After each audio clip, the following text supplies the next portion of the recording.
ರಾಜ್ಯದ ಜನರೇ ಎಚ್ಚರ ಎಚ್ಚರ, ಯಾಮಾರಬೇಡಿ. ಪರಿಚಯ ಇಲ್ಲದವರು ಬಂದರೆ ಬಿ ಕೇರ್ಫುಲ್ ಆಗಿರಿ. ಇನ್ವಿಟೇಷನ್ ಕೊಡಲು ಬಂದು ಮಣಿಯನ್ನ ದೋಚ್ತಾರೆ, ಹುಷಾರ್.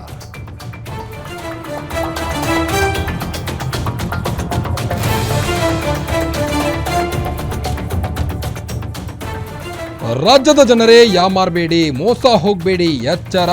ಪರಿಚಯ ಇಲ್ಲದವರು ಒಂದು ವೇಳೆ ನಿಮ್ಮ ಮನೆಗೆ ಬಂದರೆ ಬಿ ಕೇರ್ಫುಲ್. ಪರಿಚಯ ಇಲ್ಲದವರು ಇನ್ವಿಟೇಷನ್ ಕಾರ್ಡ್ ಕೊಡೋಕೆ ಬಂದರೆ ಎಚ್ಚರ ಎಚ್ಚರ. ಇನ್ವಿಟೇಷನ್ ಕಾರ್ಡ್ ಕೊಡೋ ನೆಪದಲ್ಲಿ ಮನೆಗೆ ನುಗ್ಗಿ ದರೋಡೆ ಮಾಡ್ತಾರೆ ಈ ಜೋಡಿ. ಮಹಿಳೆಯ ಕೈಕಾಲು ಕಟ್ಟಿ ಹಾಕಿ ಚಿನ್ನಾಭರಣವನ್ನ ಕಳುವು ಮಾಡಿದ್ದಾರೆ ಬೆಂಗಳೂರಿನಲ್ಲಿ. ಬರೋಬ್ಬರಿ 200 ಗ್ರಾಂ ಚಿನ್ನಾಭರಣವನ್ನ ದೋಚಿದ ಖತರ್ನಾಕ್ ಜೋಡಿ. ಆನೇಕಲ್ ತಾಲೂಕಿನ ನೆರಳೂರು ಗ್ರಾಮದಲ್ಲಿ ಒಂದು ಘಟನೆ ಸಂಭವಿಸಿದ್ದು, ಬೆಂಗಳೂರು ಹೊರವಲಯ ಆನೇಕಲ್ ತಾಲೂಕಿನ ನೆರಳೂರಲ್ಲಿ ಈ ಒಂದು ಘಟನೆ ಸಂಭವಿಸಿದೆ. ಮಹಿಳೆಯ ಕೈಕಾಲು ಕಟ್ಟಿ ಹಾಕಿ ಚಿನ್ನಾಭರಣವನ್ನು ಕಳುವು ಮಾಡಿದ್ದಾರೆ.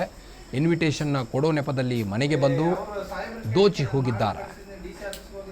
ಮಹಿಳೆಯ ಕೈಕಾಲು ಕಟ್ಟಿ ಬರೋಬ್ಬರಿ 200 ಗ್ರಾಂ ಚಿನ್ನಾಭರಣವನ್ನು ದೋಚಿದ್ದಾರೆ ಈ ಖತರ್ನಾಕ್ ಜೋಡಿ. ಆನೇಕಲ್ ತಾಲೂಕಿನ ನೆರಳೂರು ಗ್ರಾಮದಲ್ಲಿ ಒಂದು ಘಟನೆ ಸಂಭವಿಸಿದ್ದು, ಅತ್ತಿಬೇಲೆ ಪೊಲೀಸರಿಂದ ಆರೋಪಿಗಳಿಗಾಗಿ ತಲಾಶ್ ಕೂಡ ನಡೀತಾ ಇದೆ. ನೀವು ದೃಶ್ಯದಲ್ಲಿ ಗಮನಿಸಬಹುದು. ಮಹಿಳೆಯ ಕೈಕಾಲನ್ನು ಕಟ್ಟಿ ಮನೆಯಲ್ಲಿದ್ದಂಥ ಚಿನ್ನಾಭರಣವನ್ನು ದೋಚಿ ಪರಾರಿಯಾಗಿದ್ದಾರೆ ಈ ಜೋಡಿ.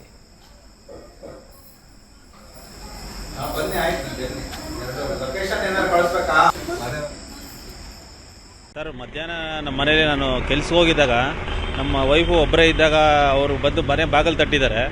ಬಾಗಿಲು ತಟ್ಟಿ ಇವರು ಇನ್ನೇನು ಓಪನ್ ಮಾಡಿ ನೋಡೋ ಅಷ್ಟೊತ್ತಿಗೆ ಇನ್ವಿಟೇಷನ್ ಕೊಡಬೇಕು ಅಂತ ಹೇಳಿದ್ದಾರೆ. ಇನ್ವಿಟೇಷನ್ ಕೊಡಬೇಕು ಅಂತ ಸ್ವಲ್ಪ ಹೊತ್ತು ಇದಕ್ಕೆ ಕೂತ್ಕೊಳ್ಳೋ ಅಷ್ಟೊತ್ತಿಗೆ ಅವರು ಹಿಂದೆಗಡೆಯಿಂದ ಬಂದಂಗೆ ಬಾಯಿ ಮುಚ್ಕೊಂಡು, ಹಿಂದೆಗಡೆಯಿಂದ ಒಬ್ಬ ಯಾರೋ ಮಾಸ್ಕ್ ಹಾಕ್ಕೊಂಡು ಫುಲ್ಲು ಮಂಕಿ ಕ್ಯಾಪ್ ಹಾಕೊಂಡು ಒಬ್ಬ ಜೆಂಟ್ಸ್ ಬಂದು ಬಾಗಿಲು ಹಾಕ್ಕೊಂಡು ಒಳಗಡೆ ಕರ್ಕೊಂಡು ಹೋಗಿ ಅವ್ರಿಗೆ ಇನ್ನು ಹಂಗೆ ಕತ್ ಮೇಲೆ ಚಾಕು ಇಟ್ಕೊಂಡು, ನೀವು ಏನೇನು ನೋಡಿವೆ ಇದು ತೋರಿಸ್ರೆ ಸುಮ್ಮನೆ ಬಿಡ್ತೀವಿ, ಇಲ್ಲ ಅಂತ ಹೇಳಿದ್ರೆ ಚೆನ್ನಾಗಿರಲ್ಲ ಅಂತ ಹೇಳ್ಬಿಟ್ಟು ಅವ್ರಿಗೆ ಬೆದರಿಸಿ ಕತ್ ಮೇಲೆ ಚಾಕು ಇಟ್ಕೊಂಡು ಮನೇಲಿ ಏನೇನಿತ್ತೋ ಎಲ್ಲ ಅವ್ರಿಗೆ ತೋರಿಸ್ಕೊಂಡು ಎಲ್ಲ ತೊಗೊಂಡು ಆಮೇಲೆ ಅವ್ರಿಗೆ ಒಂದು ಚೇರ್ಗೆ ಇಬ್ಬರು ಸೇರಿಕೊಂಡು ಕಟ್ಟಾಕಿ ಬಾಯಿಗೆ ಬಟ್ಟೆ ಕಟ್ಬಿಟ್ಟು ಅವರು ಹೋಗಿದ್ದಾರೆ. ಇಷ್ಟು ಮಧ್ಯಾಹ್ನ 2 ಗಂಟೆಯಿಂದ 2:15 ನಡೆದಿದೆ. ಅವರು ಬಿಚ್ಕೊಳ್ಳೋಕ್ಕಾಗದೆ ಚೇರಲ್ಲಿ ಜರ್ಸ್ಕೊಂಡು ಬಂದು ಅವ್ರ ಫ್ರೆಂಡ್ಗೆ ಫೋನ್ ಮಾಡಿ ಪಕ್ಕದ ಮನೆಯಲ್ಲಿ, ಆಮೇಲೆ ಅವ್ರು ಬಂದು ಅವ್ರಿಗೆ ಕೈ ಕಾಲು ಬಿಡಿಸಿದ್ದಾರೆ.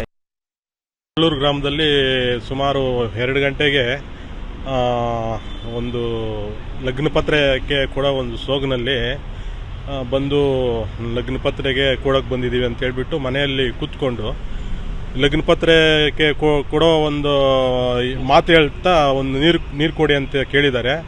ನೀರು ಕೊಡಿ ಅಂದಾಗ ಒಂದು 4-5 ಹೆಜ್ಜೆ ಇಟ್ಟಿದ್ದಾರೋ ಇಲ್ವೋ, ಆ ಹಿಂದಿನಿಂದ ಒಂದು ಜೆಂಟ್ಸು ಬಂದು ಮುಂದೆ ಆ ಲೇಡಿ ಏನು ಬಂದಿದ್ದಾರೋ ಅವರು ಬಾಯಿಗೆ ಬಟ್ಟೆ ತುರುಕಿ ಚಾಕು ಇಟ್ಟು ಒಂದು ಚೇರ್ ಮೇಲೆ ಕರ್ಕೊಂಡೋಗಿ ರೂಮ್ಗೆ ಕರ್ಕೊಂಡೋಗಿ ಅವ್ರ ವೇಲ್ನೇ ತಗೊಂಡೋಗಿ ಕಟ್ಟಾಕಿ ಹಿಂದೆ ಕೈ ಕಟ್ಟಾಕಿ ಅವರ ಕತ್ತತ್ರ ಚಾಕು ಇಟ್ಬಿಟ್ಟು ಅವ್ರ ಕತ್ತಲ್ಲಿರೋ ಏನು ಒಡವೆ ಇದೆಯೋ, ಕಿವಿಯಲ್ಲಿರೋ ಒಡವೆಗಳು ಮತ್ತು ಮನೆ ಒಳಗೆ ಏನಿದೆಯೋ ಆ ಒಡವೆಗಳನ್ನೆಲ್ಲ ದೋಚಿದ್ದಾರೆ.